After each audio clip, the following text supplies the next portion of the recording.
Dehors, le soir tombait sur la campagne. Et cette découverte du Luxembourg, ce sera donc demain à 13 h. Voici enfin un festival qui allie la musique et la gastronomie. Il se déroule en Bourgogne, où les grands chefs ont fait le déplacement pour permettre aux musiciens et au public d'apprécier la grande cuisine entre les concerts. Une ambiance conviviale, comme l'ont constaté Romain Gouachon, Antoine Janon et Arnaud Ifergan. Les bras en l'air et tous en chœur, ils sont venus célébrer un printemps tardif. Ici, 20 concerts sont prévus, mais les festivaliers ne se sont pas donné rendez-vous seulement pour la musique. Les deux sont prêts, sinon ça refroidit là. À 2 pas de la scène, les mélomanes se changent enfin gourmets. Des plats de chef leur sont servis, inhabituels dans un cadre où le sandwich merguez règne d'ordinaire en maître sur les estomacs. Cette fois, la recette est un peu différente, comme celle du petit pâté chaud de canard. La sauce, c'est le jus des carcasses de canard infusé au poivre de Sichuan. Voilà. Et dessus, on rajoute des râpés de champignons de Paris, des jeunes pousses.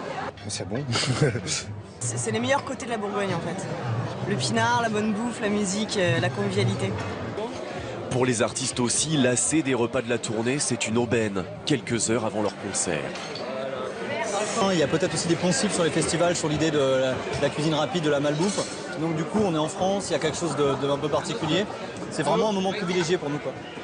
Petits maquis aux légumes frais, salade à la mozzarella italienne et à la purée d'anchois, chacun des 9 chefs cuisiniers venus de la région ou d'ailleurs espère servir 2000 repas durant le festival, sous la vigilance du chef pâtissier Christophe Michalak.